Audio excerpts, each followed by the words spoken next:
Vijayawada భవానీపురంలో కూల్చివేసిన 42 flats ను వైఎస్ఆర్సీపీ నేతలు పరిశీలించారు. ఎన్టీఆర్ జిల్లా వైసీపీ అధ్యక్షుడు దేవినేని అవినాష్, మాజీ మంత్రి Srinivas, central incharge Malladi Vishnu, mayor Bhagyalakshmi బాధితులను పరామర్శించి ధైర్యం చెప్పారు. సందర్భంగా బాధితులు తమ ఆవేదనను వైఎస్ఆర్సీపీ నేతలు దృష్టికి తీసుకొచ్చారు.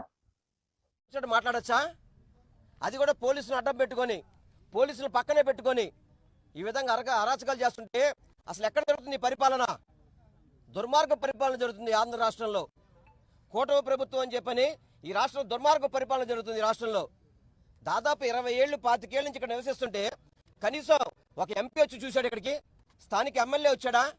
ఎవరైనా వచ్చి పరిశీలించారు? ఎవరైనా కానీ పరిశీలించకుండా వీళ్ళ మీద దొంగ కేసులు పెట్టడం, వీళ్ళ ఆస్తులు పోయని చెప్పి ఏడుస్తుంటే సంతోషపడతాం. ఏంటండి ఇది? సమంజసమే ఇది? ఒకవేళ కోర్టులో వాళ్ళకి న్యాయం జరిగింది అనుకుందాం, అపోజిషన్ వాళ్ళకి వీళ్ళనైనా కనీసం సముదాయించాలి కదా. మీరు వచ్చి సముదాయించాలి, న్యాయం చేయాలి కదా. మీరు చెప్తాం 3 లక్షల ఇల్లు గృహప్రవేశం చేశాం, 4 లక్షల ఇల్లు గృహప్రవేశం చేశాం మీరు చెప్తున్నారు. అవన్నీ కూడా జగన్మోహన్ రెడ్డి గారు కట్టిన ఇప్పుడు మీరు గృహప్రవేశం చేస్తున్నారు. మీరు మీ జన్మలో ఒక ఇల్లు ఎప్పుడు కట్టించారా? ఇల్లు కోల్చడం తప్ప మీకు కట్టే చరిత్ర మీకు ఎక్కడ ఉంది? కూటమి ప్రభుత్వం ఇల్లు కోల్చడం తప్ప కట్టే చరిత్ర లేదు. దయచేసి చంద్రబాబు నాయుడు గారు కానీ, నారా లోకేష్ గారు, పవన్ కళ్యాణ్ కానీ మీరు స్పందించండి. దీని మీద ఎవరైతే మీ నాయకులు ఉన్నారో వాళ్ళ మీద యాక్షన్ తీసుకోండి. వీళ్ళకి తగిన న్యాయం చేయాల్సింది. మీరు చేయకపోతే తప్పకుండా వీళ్ళతో పాటు వైఎస్ఆర్ కాంగ్రెస్ పార్టీ నాయకులు మాజీ ముఖ్యమంత్రి జగన్మోహన్ రెడ్డి గారు కూడా ఈరోజు మాట్లాడారు ఈ విషయంలో. మళ్ళీ ఈరోజు ఒక చిన్న టెక్నికల్ రీజన్స్తో గూండాయిజంగా, రౌడీయిజంగా ఈరోజు పోలీసులతో పాపం వీళ్ళందరం గారు ఇబ్బంది పెడతాం గారు జరిగింది. వాళ్ళు చెప్తున్నారు, నారా లోకేష్ దగ్గరికి వెళ్ళాము, జనసేన పార్టీ ఆఫీస్కి వెళ్ళాము, అక్కడ ఉన్న వాళ్ళని కలిసాము, మా బాధంతో గారు చెప్పుకున్నాము. కానీ ఈరోజు ఈ రాష్ట్ర ప్రజానికానికి తెలియజేయాల్సింది ఒకటే, ఏదైతే ఈరోజు ఈ సంఘటన జరిగిందో దీని వెనక మాల నారా లోకేష్ ఉన్నారని చెప్పని ప్రతి ఒక్కరి గారు గమనించాలి.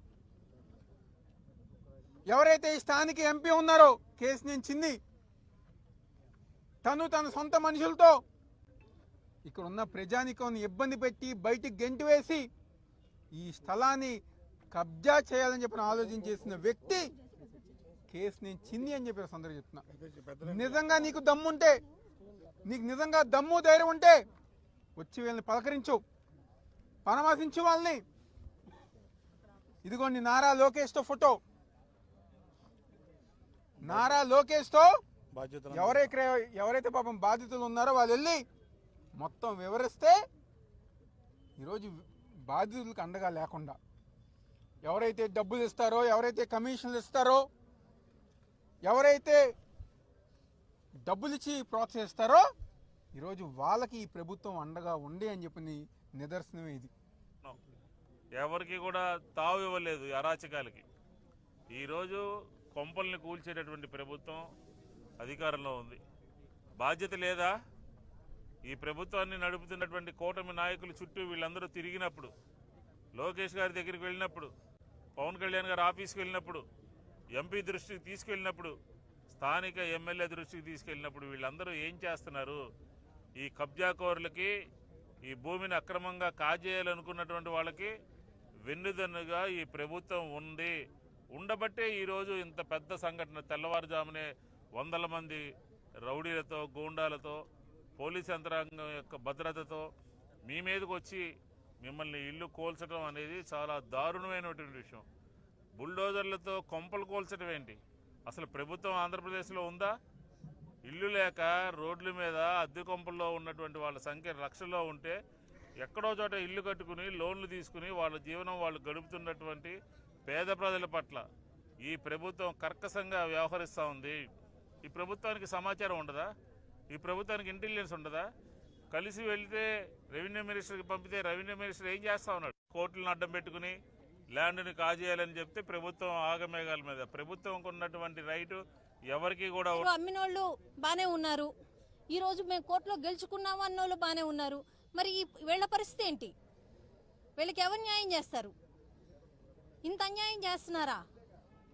ఇంత దారుణమైన పరిస్థితులను నెలకొల్పుతుంటే, ఒక సిటీలో ఇలాంటి దారుణమైన పరిస్థితులను నెలకొల్పుతుంటే అసలు నిమ్మకు నీరెత్తినట్టు ఊరుకుంటుందే ఈ కూటమి నాయకులు. ఎంత దారుణమైన పరిస్థితి! ఇలాంటి నాయకులన ఎన్నుకున్నదే అని చెప్పి వాళ్ళు లబోదిబోమని ఏడుస్తున్నారే. ఆ పెద్ద అయితే అసలు ఏడుస్తున్నట్టే ఉంది. 2 ఆడపిల్లలకి నేను కట్నంగా ఇచ్చుకున్నాను, ఈరోజు నా కూతురు పరిస్థితి ఏంటి? మా అల్లుళ్ళు ఇల్లు కట్టుకున్నారు, అవి కూడా కోల్దోసినారు. ఈరోజు నా కూతురుని ఏలుకోకపోతే నా పరిస్థితి ఏంటని నన్ను అడుగుతుంది. ఎవరు సమాధానం చెప్తారు ఇట్లకి?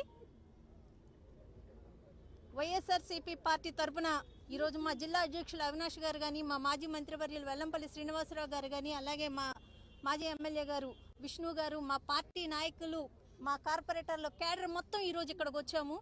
ఈ విషయం ఏదైనా కానీ తేలకపోతే, ప్రభుత్వం దిగిరాకపోతే, లోకల్ ఎంపీ గారు ఎమ్మెల్యే గారు వచ్చి వీళ్ళకి సంఘీభావం తెలియజేయకపోతే ఊరుకునే పరిస్థితి లేదు. తల్లి బిడ్డ క్షేమం అన్నట్టు ఏదో ఒక పంచాయతీ చేయాలి, లేకపోతే ఏదో వాళ్ళని వీళ్ళు కూర్చోబెట్టాలి, మాట్లాడాలి.